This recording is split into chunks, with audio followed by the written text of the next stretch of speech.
Hello guys, स्वागत करता हूं आपका मेरे नए वीडियो में। तो दोस्तों, पिछले दो वीडियोस में हमने देखा था कि मार्केटिंग क्या होती है और मार्केटिंग का मतलब क्या होता है, और डिजिटल मार्केटिंग का कोर्स कंटेंट और डिजिटल मार्केटिंग की डेफिनेशन जानी थी। तो दोस्तों, आज के वीडियो में हम डिजिटल मार्केटिंग के बेनिफिट्स जानेंगे, मतलब डिजिटल मार्केटिंग के फ़ायदे जानेंगे। तो दोस्तों, चलिए वीडियो को बिना रुके स्टार्ट करते हैं। तो दोस्तों, मैं आ चुका हूँ अपने पीसी की स्क्रीन में और मैं जाऊँगा अपने गूगल क्रोम ब्राउज़र पे और यहाँ पे सर्च करूँगा डिजिटल मार्केटिंग jobs.in। तो दोस्तों, ये मेरी साइट है, यहाँ पे आप आ सकते हैं, यहाँ पे फ्री बुक्स ले सकते हैं। ये दोस्तों साइट इतनी अच्छी नहीं बन पाई है क्योंकि इस पर ज़्यादा काम नहीं किया जाता। तो दोस्तों, मैं यहाँ पे आऊँगा बुक सेक्शन में। ये एड्स आ रहे हैं दोस्तों, आप देख सकते हैं, तो इसे मैं क्लोज़ कर दूँगा और नीचे आऊँगा। तो दोस्तों, आप देख सकते हैं मार्केटिंग, तो मैं इस पर क्लिक करूँगा, रीड मोर पे क्लिक करूँगा और मैं यहाँ पे आप देख सकते हैं ये हैंड रिटेन नोट्स है जो आप ले सकते हैं और कोर्स कंप्लीट होने के बाद इसे रिवाइज कर सकते हैं। दोस्तों, marketing communicating the value of a very product service और ब्रांड टू कस्टमर्स। ये तो हमने देख चुका था, मैन्युफैक्चरर से कस्टमर तक प्रोडक्ट को पहुंचाना, ये मार्केटिंग होती है।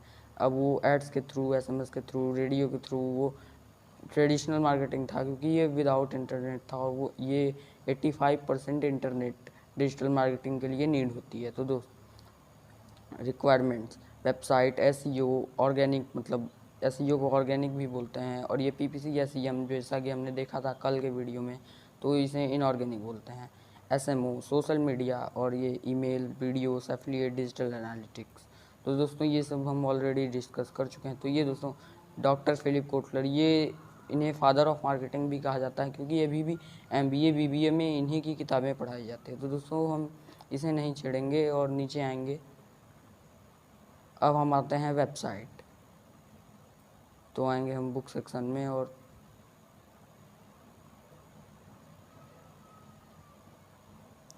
नीचे आएंगे तो यहाँ पे आप देख सकते हैं। तो डिजिटल मार्केटिंग के लिए सबसे पहले हमें वेबसाइट की नीड होती है। तो वेबसाइट, जैसा कि मैंने आपको बताया था कि website collections of web pages होती हैं। अब वेब पेजेस क्या होती है? Collections of information, text, images, audio, videos etcetera, वो कुछ भी हो सकती है, बस इंफॉर्मेशन होती है। दीज आर टू टाइप्स, मतलब वेबसाइट दो टाइप्स की होती हैं, एक होती है स्टैटिक वेबसाइट और एक होती है डायनेमिक वेबसाइट। तो जो स्टैटिक वेबसाइट्स होती हैं वो कोडिंग से बनती हैं, अब वो चाहे जावा हो, पाइथन हो, लेकिन अगर किसी भी तरह की स्टैटिक वेबसाइट है तो उसमें HTML CSS होती ही होती है। यहाँ तक कि वर्डप्रेस में भी हम साइट बनाएंगे, वो भी हमारे कोड्स को HTML और CSS में कन्वर्ट करेगा ही करेगा, क्योंकि हमारा ब्राउज़र पाइथन, जावा, चाहे जिस लैंग्वेज में बनी हो, उन्हें कन्वर्ट करके हमें HTML और CSS, ये मतलब पूरी HTML और CSS का ये हमें एग्जीक्यूशन ही दिख रहा है। लेकिन दोस्तों, अगर बात करें वेबसाइट की प्रोग्रामिंग लैंग्वेजेस की, तो ये दो तरह के होते हैं, एक फ्रंट एंड और ये बैक एंड। ये जनरली डेवलपर्स को ही सिखाया जाता है। तो फ्रंट एंड प्रोग्रामिंग लैंग्वेज मतलब, अगर मैं, जैसे ये साइट है और यहाँ पे अगर मैं क्लिक करता हूँ तो होम पे पहुँच जाऊँगा, बुक पे क्लिक पहुँच जाऊँगा, और ये मतलब साइट की सुंदरता, ये सारे फ्रंट एंड में आते हैं। मगर अगर आप बड़ी बड़ी साइटों को देखें, जैसे ऊबर हो गए और गूगल हो गया, तो ये सब में बैकएंड का प्रोसेस होता है, मतलब जो वेबसाइट के पीछे चल रहा है वो हमें नहीं दिखता। तो वेबसाइट की एल्गोरिदम्स को छुपाने के लिए बैकएंड्स का प्रयोग किया जाता है। तो बैकएंड प्रोग्रामिंग लैंग्वेज में पाइथन, जावा, ये सब का यूज़ होता है। और हाँ दोस्तों, अगर हमने पाइथन, जावा सीख लिया तो इसका मतलब ये नहीं कि हम उसमें वेबसाइट बना लेंगे, उसके लिए हमें अलग अलग से फ्रेमवर्क सीखना पड़ता है। तो दोस्तों, पाइथन के जैसे हैं जैंगो है और फ्लास्क है, और जावा की हाइबरनेट है, PHP की लारवेल है, कोडिग्निटर है, कई सारे फ्रेमवर्क्स बने होते हैं। तो फ्रेमवर्क्स को सीखना पड़ता है। अगर हमें मान लीजिए हमने कोई एक प्रोग्रामिंग लैंग्वेज सीख ली, मान लीजिए पाइथन सीख लिया, तो हम, इसका मतलब ये नहीं कि हम उसमें मोबाइल ऐप्स बना लेंगे, उसके लिए हमें उसका अलग से फ्रेमवर्क सीखना पड़ेगा।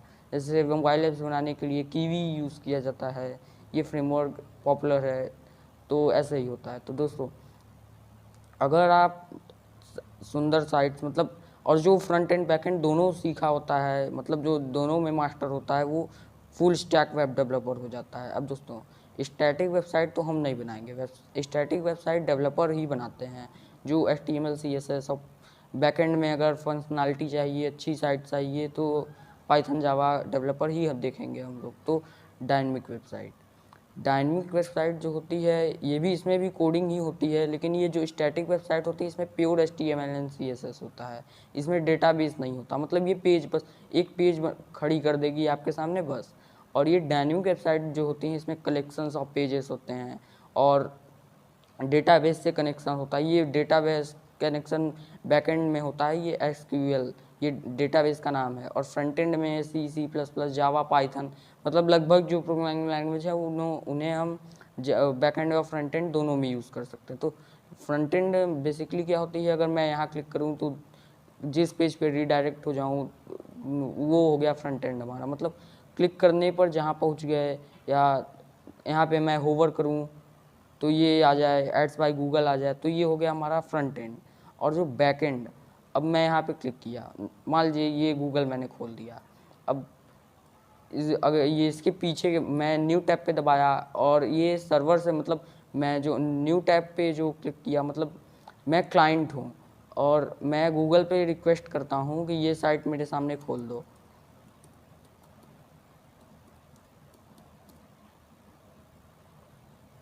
अब मैंने गूगल से यहाँ पे रिक्वेस्ट किया कि भाई ये साइट मेरे सामने खोल दो, तो गूगल, अब हमने तो यहाँ टाइप बस किया, ये हमारे बस लिए, लेकिन गूगल का जो सर्वर होता है, मतलब गूगल अपने सर्वर से उठाया और बोला लो भाई ये ले लो, मतलब ये साइट हमारे सामने लाके खोल दिया। तो ये हो गया हमारा बैकएंड। और बैकएंड छुपाया यूँ जाता है क्योंकि अगर हमने सर्च किया ducatindia.com और ये कैसे आया, मतलब सर्वर से आया कैसे ये साइट, तो ये किसी को पता न लग जाए और ये चुरा न ले कोई, तो इसके लिए बैकएंड प्रोग्रामिंग लैंग्वेज का प्रयोग किया जाता है। तो बैकएंड बेसिकली इसी के लिए काम किया जाता, बैकएंड बेसिकली इसी के यूज़ में आता है। तो दोस्तों अगर गूगल बैकएंड का यूज़ ना करे तो गूगल के ये सारी एल्गोरिदम्स चुरा लेंगे और कई सारे सर्च इंजन्स गूगल जैसे ही खड़े हो जाएंगे। तो ये होती है बेसिकली दो टाइप की वेबसाइट, जो कि स्टैटिक वेबसाइट और डायनेमिक वेबसाइट। अब स्टैटिक वेबसाइट जैसा कि हमने देखा है HTML और CSS में ही बनती हैं, और डायनेमिक वेबसाइट, अब HTML क्या है, अब हाइपर टेक्स्ट मार्कअप लैंग्वेज इनका फुल फॉर्म है इसका, और ये मतलब ये भी हम अगले वीडियो में देखेंगे। HTML बेसिकली डिजिटल मार्केटर्स को थोड़ी थोड़ी आनी चाहिए क्योंकि ऑन पेज SEO में इसका काम पड़ता है। और CSS जो, मतलब ये साइट की सुंदरता, ये होती है हमारी CSS, इसकी फुल फॉर्म होती है कास्केडिंग स्टाइल शीट। तो दोस्तों ये होती है HTML और CSS, और ये सब सारे प्रोग्रामिंग लैंग्वेजेस हैं। ये डेटाबेस होते हैं, जैसे लाइट स्पीड का डेटाबेस होता है, SQL का होता है, अलग अलग डेटाबेस हैं, मतलब इसी में सारे डेटा स्टोर किए जाते हैं। तो HTML hyper text markup language, जैसा कि हमने बताया आपको, और ये इंट्रोड्यूस हुआ था 1991 में, और इसमें टैग्स होते हैं, एलिमेंट्स होते हैं, उनका यूज़ करके हम एक साइट बनाते हैं। और इसमें जैसे अगर, हाँ, अब देखिए दोस्तों, पहले जो साइटें बनती थी हम उन्हें लैपटॉप से ही खोल पाते थे। जैसे अगर ये साइट मान लीजिए है, तो अगर ये साइट है तो ये पहले जब पहले साइटें बनती थी वो डेस्कटॉप फ्रेंडली ही होती थी। अगर हम इसे मोबाइल के हिसाब से एडजस्ट करते तो ये अपने आप को एडजस्ट ना कर पाती, और ये मतलब बेकार लगने लगती है। यहाँ पे दो दो डबल स्क्रॉल बार आ जाते, तो मतलब ये अनरेस्पॉन्सिव हो जाती, मतलब रेस्पॉन्स सिर्फ PC को छोड़ के वो दूसरे डिवाइस में रेस्पॉन्स ना देती। लेकिन जैसे जैसे टेक्नोलॉजी बढ़ती गई, स्मार्टफोन का आविष्कार हुआ, तो भीड़ ज़्यादा साइटों पे स्मार्टफोन पे ही आने लगे, स्मार्टफोन से ही भीड़ ज़्यादा आने लगे, डेस्कटॉप से बहुत कम विजिट्स आने लगे। तो HTML की धीरे धीरे बाजार ख़त्म होने लगी। क्यों? क्योंकि HTML सिर्फ अनरेस्पॉन्सिव साइटों को उस समय बनाने में यूज़ होता था। तो दोस्तों अब HTML की बाजार जब ख़त्म होने लगी तो HTML तो दूसरे प्रोग्रामिंग लैंग्वेज, तो आ गया बूट स्ट्रैप्स, जो कि फ्रेमवर्क है एक, और बूट स्ट्रैप की यूज़ होने लगी, उससे अच्छी खासी साइट्स बन जाती थी। और कम कोडिंग करना पड़ता था। तो HTML ने HTML5 लॉन्च कर दिया। तो HTML5 में अब हम रेस्पॉन्सिव वेबसाइट बना सकते हैं जो सभी साइटों पे, मतलब सभी डिवाइसेस पे वो अपने आप को एडजस्ट कर पाती है। तो HTML की है एक फ्रेमवर्क बूटस्ट्रैप, ये भी बहुत पॉपुलर है। ये भी लैंग्वेज ही है, लेकिन ये getbootstrap.com यहाँ से, मतलब ये को अगर वहाँ से हम जाएं और अगर मान लीजिए हमें ये एलिमेंट चाहिए, वो एलिमेंट चाहिए, तो हम कोड कट कॉपी पेस्ट करके getbootstrap.com से ला सकते हैं, अपने साइट पे लगा सकते हैं। तो अगर मान लीजिए कोई साइट अनरेस्पॉन्सिव है, जैसे ये, तो ये देखिए इसमें स्क्रॉल बार आ गया, तो आपको इसको स्क्रॉल बार से एडजस्ट करना पड़ेगा अपने हिसाब से। लेकिन ये साइट देखिए, अब इसमें स्क्रॉल बार नहीं आ रहा है, नीचे स्क्रॉल बार किसी तरह का नहीं आ रहा है कि हम इसको लेफ़्ट टू राइट कर सकें। तो यही होती है रेस्पॉन्सिव। अगर कोई साइट अगर आपके सामने आ जाए और उसको बताना हो आपको कि ये रेस्पॉन्सिव है कि नहीं, तो आपको सिंपली उसको डिवाइस के हिसाब से अगर फ़ोन टाइप में एडजस्ट कर लेना है, और इसको अगर देखना है कि स्क्रॉल बार आ गया तो ये अनरेस्पॉन्सिव हो गई, और ये मतलब स्क्रॉल बार नहीं आया तो ये रेस्पॉन्सिव हो गई हमारी साइट। तो वेबसाइट के बारे में भी हम डिटेल में आगे देखेंगे। तो ये पहली बेनिफिट तो डिजिटल मार्केटिंग की यही हो गई कि हम वेबसाइट्स बनाना सीख जाएंगे।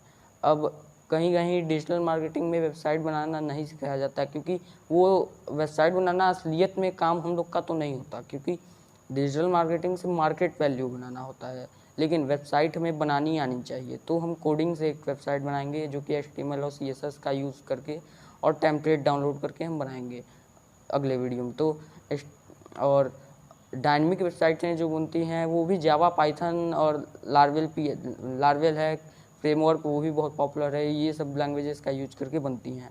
लेकिन ये डायनेमिक क्यों है और वो स्टैटिक क्यों है? क्योंकि अगर मान लीजिए कोई न्यूज़ की साइट है, और मान लीजिए अगर यही एक साइट है और ये स्टैटिक हो गई, अगर इसमें हमें सडन चेंज करना है, मतलब अचानक कुछ इसमें चेंजेस करने हैं, तो हमें कोडिंग करना पड़ेगा उसके लिए। लेकिन वहीं डायनेमिक वेबसाइट में हम उस काम को ईजिली कर सकते हैं। हम अपने लिए एक डेवलपर लेंगे जो कि हमारे लिए एक साइट बना देगा जावा, पाइथन या किसी भी लैंग्वेज में, PHP में, जिस लैंग्वेज में डिज़ायर्ड हो, और वो हमें बना के दे देगा। तो जैसे देखिए एक साइट है, ये लारवेल पे बनी है, PHP फ्रेमवर्क है लारवेल PHP का। तो ये आप साइट देख सकते हैं, ये लारवेल पे बनी है। तो ये साइट जो है,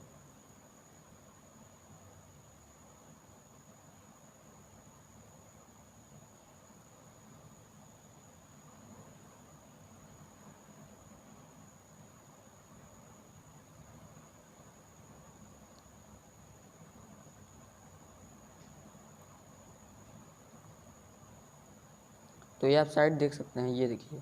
अब ये साइट PHP पे बनी है, लारवेल का PHP का फ्रेमवर्क लारवेल का यूज़ करके बनी है। और ये साइट अब देखिए, अब मान लीजिए इसमें सडन चेंजेस करना है, तो /login यहाँ पे हम जैसे ही लिखेंगे तो हमारे सामने इसका लॉगिन पैनल खुल जाएगा। मतलब इसे एडमिन पैनल भी बोलते हैं या CMS भी बोलते हैं। तो ये लॉगिन पैनल इसका खुल जाएगा। अब लॉगिन पैनल मतलब एडमिन पैनल क्या होता है? अब देखिए दोस्तों, अब वर्डप्रेस में हम लोग बनाएंगे तो उसमें हमें एडमिन पैनल तो मिलेगा, लेकिन वो WP का मिलेगा, और उसमें मतलब हम पोस्ट कर सकेंगे, सडन चेंजेस कर सकेंगे, मतलब सब कुछ उसमें भी कर सकेंगे। लेकिन हमें मान लीजिए अगर कोडिंग वाली वेबसाइट चाहिए तो हमें एडमिन पैनल की नीड होगी। तो हमें जो डेवलपर होगा वो ये बना के दे देगा। अब हम यहाँ पे ईमेल एड्रेस डाल के, पासवर्ड डाल के लॉगिन कर सकते हैं, और ये थोड़ा इजी इंटरफेस होगा। तो हम उस पर पोस्ट डाल सकते हैं, वेबसाइट पे अपने कुछ भी चेंजेस कर सकते हैं। तो यही होता है हमारा एडमिन पैनल। और यही साइटें होती हैं डायनेमिक वेबसाइट। मतलब अगर कोई साइट अगर HTML में बनी है तो वो स्टैटिक, HTML एंड CSS में बनी है तो उसमें हम एडमिन पैनल नहीं बना सकते, क्योंकि HTML कोई भी एडमिन पैनल बनाने की सुविधा अभी नहीं देता। लेकिन जहाँ बात आती है डायनेमिक की, जावा, पाइथन, ये सभी के फ्रेमवर्क से हम यूज़ करके हम डायनेमिक वेबसाइट बना सकते हैं, मतलब एडमिन पैनल वाली वेबसाइट बना सकते हैं। तो यही होता है हमारा फ्रंट एंड प्रोग्रामिंग लैंग्वेज से, और यही होती है हमारी रेस्पॉन्सिव वेबसाइट। तो देखिए अब ये हमारा यहाँ से HTML स्टार्ट होता है। तो HTML की डिटेल नॉलेज हम अगले वीडियो में लेंगे। तब तक के लिए लाइक एंड सब्सक्राइब।